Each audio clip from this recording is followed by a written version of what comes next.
Hack. Mancating. This is easily the most controversial and debated rule in all of cricket. Mancating is when a bowler runs out the non-striking batter before they've even delivered the ball. It happens when the non-striker leaves their crease too early to gain a head start and the bowler, instead of bowling, whips around and removes the bails. It's named after Indian bowler Vinu Mankad, who famously used this dismissal against an Australian batter back in 1947. Ever since, it has sparked endless arguments. One side claims it's against the spirit of the game, a cheap shot that requires no skill. The other side argues that it's perfectly legal and the only person cheating is the batter trying to steal a few yards. Despite the controversy, the official laws have been updated to legitimize it, moving it from the unfair play section to a standard run out.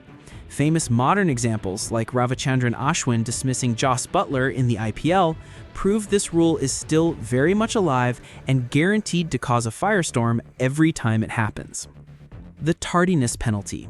Timed out. This one is so rare it had never happened in over 146 years of international cricket until 2023. The timed out rule states that an incoming batter must be ready to face their first ball within a set time after the previous wicket falls. In World Cup matches, that's just 2 minutes. History was made in the 2023 World Cup when Sri Lanka's Angelo Matthews was dismissed without facing a single ball. After walking out to the crease, he discovered the strap on his helmet was broken and called for a replacement. The Bangladesh captain, Shakib Al Hasan, noticed the clock had ticked past the 2-minute mark and appealed. Despite Matthews' protests, the umpires had no choice but to give him out, making him the first player in international history to be dismissed this way. The bodyguard foul. Obstructing the field. This rule is all about preventing batters from deliberately getting in the way of fielders. A batter is out for obstructing the field if they willfully obstruct or distract the fielding side with their actions or words. One of the most famous examples involved England's Ben Stokes in a 2015 match against Australia. After playing a defensive shot, the bowler, Mitchell Starc, threw the ball back towards the stumps. Stokes, who was out of his crease, instinctively put his hand up and blocked the throw.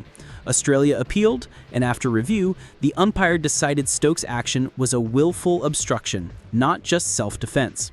The decision was met with boos around the ground and remains a major point of debate. The no double tap rule, hitting the ball twice. This one sounds simple, but it has some strange exceptions. A batter is out if they willfully hit the ball a second time. The key word here is willfully. An accidental double hit from a single swing doesn't count. The one major exception is that a batter is allowed to hit the ball a second time to guard their wicket after it has been played. So if you block a ball and it rolls back towards your stumps, you're allowed to tap it away to save yourself from being bowled. However, you can't hit it a second time and then take a run. This is one of the rarest forms of dismissal in all of cricket. The tactical quit, retired out. No, this isn't just giving up. In cricket, there are 2 ways a batter can retire their innings. Retired hurt is common. A player gets injured and can return to bat later. But retired out is a purely tactical move. A batter can voluntarily choose to end their innings to allow for a more aggressive or better suited teammate to come in. Once a player is retired out, their innings is over for good and it's recorded as a dismissal. For decades, this was almost unheard of in Test cricket, with the first instances occurring in 2001. However, it's become more accepted, though still debated tactic in fast-paced T20 leagues like the IPL.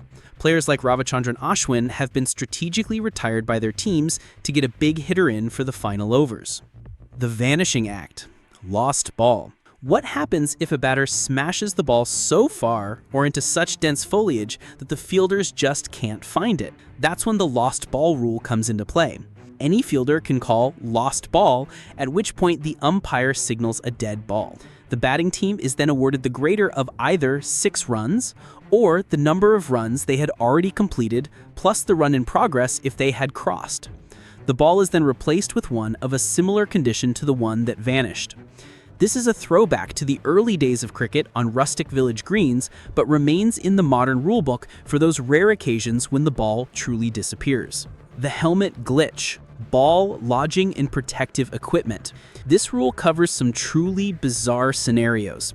If a batted ball gets stuck in the protective helmet or clothing of a fielder, the ball is immediately called dead. No runs can be scored, and no dismissal can be made after that point. It's a fair catch if the ball lodges in a fielder's clothing, but not if it gets stuck in their helmet. Even weirder is the penalty for hitting a helmet left on the field. If a wicketkeeper takes off their helmet and places it on the ground behind them and the ball hits it, the batting team is automatically awarded 5 penalty runs. This rule discourages fielders from leaving equipment where it might unfairly interfere with play. The World Cup decider, overthrow controversy. Overthrows, runs scored after a fielder's throw misses its target, are common, but a bizarre incident in the final moments of the 2019 World Cup final turned a standard rule into a massive controversy. In the final over, with England needing 9 runs from 3 balls, a throw from the outfield deflected off a diving Ben Stokes' bat and raced to the boundary. The umpires awarded 6 runs, 2 for the runs the batters ran, and 4 for the boundary. However, critics and former umpires argued it should have only been 5. The law states that if an overthrow goes to the boundary, the runs scored should be the boundary plus any completed runs at the instant of the throw. Replays showed the batters hadn't crossed for their second run when the fielder threw the ball. That single extra run tied the match, leading to a super over and ultimately England's first ever World Cup victory based on a boundary count.